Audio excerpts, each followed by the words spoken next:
7 horas e 41 minutos, estamos ao vivo. Vamos falar agora sobre o mercado financeiro que reduz a expectativa de inflação para 2018 e 2019. A estimativa de inflação para 2018 passa de 3,71% para 3,69%. Previsão de alta do produto interno bruto neste ano permanece em 1,30%. Já para 2019, os economistas das instituições financeiras diminuíram sua expectativa de inflação de 4,0% para 4,03% a 5,75%. Estamos recebendo ao vivo Lucas Iglesias, executivo com experiência e vivência dentro dos mercados financeiros e de capitais. Ele atua nesses setores do mercado financeiro há mais de 11 anos. Atua também como palestrante em cursos e eventos referentes a finanças pessoais e investimentos. Bom dia, bem-vindo ao Sergipe Muito obrigado. A esse telejornal das manhãs sergipanas, aqui na TV Atala Record TV, organização de Walter Franco. A gente deu ali alguns dados no início, da entrevista sobre inflação. Vamos falar um pouquinho dessa perspectiva geral para 2019 no Brasil? Na verdade, esses dados aí têm sido bastante interessantes, porque a previsão de inflação vem caindo a cada ano. Inclusive, no ano que vem, pelo sistema financeiro nacional, o Brasil reduziu sua média de inflação de 4,5% para 4,25%. Inflação baixa é sempre bom para a população, tá certo? Porque o custo, né, dos alimentos, dos combustíveis, o custo geral dos preços tende a ficar menor. Inflação menor também é taxa de juros menor. O juros menor é mais interessante para a economia real. Então, o que significa isso? Significa que provavelmente a produtividade irá aumentar. Então, a gente vai ter mais emprego, tá? A economia tenderá a crescer. Tá? E também está entrando agora um governo com uma linha mais liberal para a economia. Então, isso daí é bastante interessante, sinaliza assim para o mercado um crescimento mais favorável do que foi nos últimos tempos, né? Esse ano agora que passou, a projeção no início do ano para 2018 era um crescimento em torno de 2%, 2,5%, a economia vai estar crescendo em 1,4%. Então, a perspectiva é que para o próximo ano, sim, se confirme aí um crescimento melhor, a inflação sob controle e os juros baixos por um bom tempo, que é algo que a gente fazia muito tempo que a gente não observava, né? Então, notícia boa para 2019. Muita gente, quando fala em inflação, né, não entende, mas qual é o impacto da inflação alta ou baixa na minha vida? Então, abre caminhos, né? Isso daí, na verdade, é o seguinte, a inflação alta é ruim para todo mundo, principalmente para as pessoas mais humildes, tá? Porque alimento, vestuário, energia, etc., com o preço elevado, fica mais difícil da gente conseguir crescer, né? Como pessoa, como empresa, fica mais difícil de se planejar. No momento que eu tenho uma inflação elevada, fica difícil eu prever nos próximos anos o fluxo de caixa do meu negócio ou do meu salário. Pois bem, então o que a gente está vendo? Tá? E isso é muito bom. Com a inflação sob controle, as empresas têm a oportunidade de crescer mais, tá certo? Crescendo mais porque o custo desse dinheiro, tá certo? Está mais em conta porque a taxa Selic, que tu observou, está mais barata. Então, assim, hoje a Selic está em 6,5%, com perspectiva de ficar em 6,5% também para o próximo ano, tá? No quesito de investimentos, que é um pouco da área que a gente atua, né, é importante para o investidor, para as pessoas que querem investir um pouco o seu recurso, terem um pouco mais de conhecimento, vão ter que tomar um pouco mais de risco, tá certo? O que é o risco? Vão ter que ter um pouquinho mais de oscilação, tá certo? Para ter uma rentabilidade melhor nos investimentos. Isso é bom, né? Essa perspectiva positiva, que 2019 chegue com mais oportunidade, tanto para o empregador, que acaba tendo essa baixa de custo nas taxas, e aí abrindo mais oportunidade para as pessoas. Abrindo oportunidade, né? A gente viu assim que as empresas, a gente pegar de 2013, 14, 15, fizeram o dever de casa, enxugaram, diminuiu muito a alavancagem operacional, então, ou seja, elas estão mais enxutas, tá certo? Elas cortaram bastante custo, então com isso elas têm uma previsão melhor de crescer. Mas para isso acontecer, as reformas têm que sair. Exatamente. Daqui a pouquinho a gente vai falar então sobre as reformas. Ele permanece ao vivo no estúdio do Sergipe no Ar.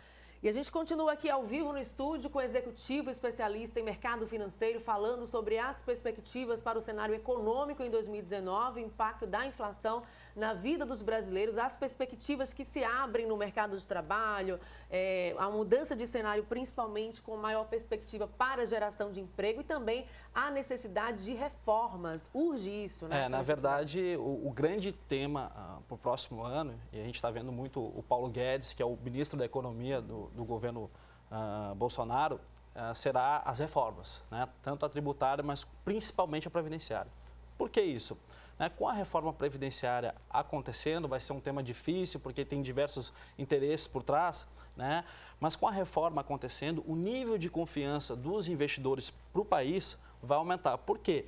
Esse país, o Brasil no caso, ele vai ter uma sobra maior, tá? Então, com isso, ele terá uma maior capacidade de fazer investimento, de pagar menos pelo custo da dívida. Então, com isso, atrai novos investimentos, tanto investimento estrangeiro como investimento local.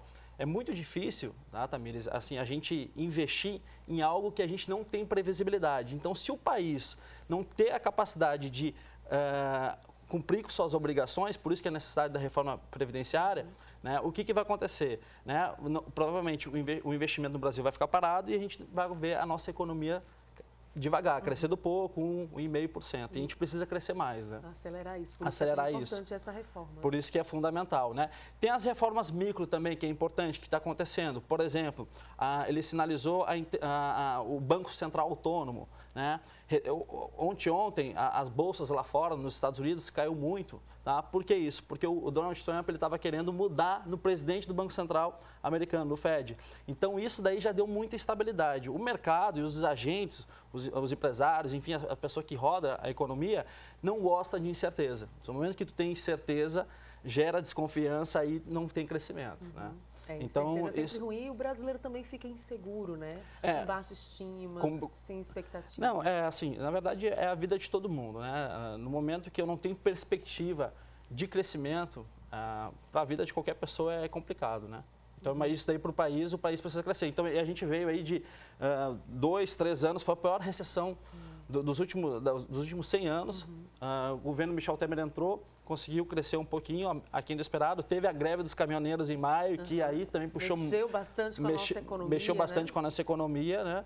E agora vamos ver se esse governo consegue crescer aí um pouco mais agora em diante, né? A confiança, pelo menos a confiança do eleitorado ele tem. Sobre novas perspectivas, o prefeito de Aracaju acabou de comentar sobre a perspectiva de futuro. A gente aqui em estúdio estamos falando sobre economia com o executivo especialista em mercado financeiro, trazendo as informações atualizadas e as estimativas em diversos setores para o ano que vem. Fala um pouquinho agora sobre o trabalho desenvolvido pela empresa especializada nesse mercado financeiro. Só pegando um gancho, né? Tu vê que a preocupação aí do governo, todo mundo está falando em reduzir custo, diminuir o tamanho, enxugar, né, a máquina, né? Porque cresceu demais. Então, assim, tu vê que, pelo menos no discurso, e agora a gente está vendo nos gestos, etc., que as pessoas, né, os governos, enfim, eles estão preocupados em enxugar a máquina. Então, e quitar dívidas antigas, né? Ele mencionou ali sobre uma organização financeira. É importante que as gestões organizem dívidas anteriores. Antes estava tudo muito solto, né? Gastando demais, né? Então, está tendo essa preocupação e essa preocupação sinaliza para os agentes econômicos uma perspectiva, uma confiança para crescer. Com relação ao nosso trabalho, a gente atua aí mais de 11 anos no mercado financeiro, tá? Basicamente, a gente ajuda as pessoas a investir melhor o seu capital, a investir melhor o seu dinheiro. A gente acredita que ainda tem uma demanda muito grande para crescer aqui no Brasil. Temas, por exemplo, como educação financeira nas escolas, por que não é discutido isso daí? Né? Coloca outros temas, assim, as pessoas têm que saber fazer conta de matemática financeira, saber o que é a taxa de juros, saber o que é a inflação, né? Ser educado a poupar, né? Nós não somos educados, porque não existe essa educação financeira. Não existe essa cultura. Na verdade, a gente tem muita cultura de consumir e não de poupar. A gente sempre fala lá no nosso escritório, que é na Verte Investimentos, né? Que se tu analisar, Tamires, a gente sempre se preocupa para pesquisar um carro, uma bolsa, né? né, pesquisa uma roupa, mas os seus investimentos, as pessoas não têm o hábito de pesquisar, saber o quanto que está rendendo, qual que é o melhor produto, de acordo com o outro cenário, como pode investir. Né? Então, hoje o mercado está mais aberto, existem outras plataformas de investimento e o nosso papel é orientar, né, isso daí de acordo com o perfil da pessoa, com o momento de vida dela, tudo isso daí é importante. Muito importante mesmo. Fica, então, essa orientação para os brasileiros, para os sergipanos, para já fazer uma dica aí, já aproveitando o gancho, né, ter educação financeira nas escolas, se a gente realizar um projeto de lei, alguma coisa para ter isso daí, é preciso. O dinheiro está no dia a dia das pessoas, você tem que saber trabalhar com ele. É verdade. Muito obrigada por sua participação aqui ao vivo no Sergipe no Ar, falando sobre o mercado financeiro. Bom dia. Obrigado, bom dia.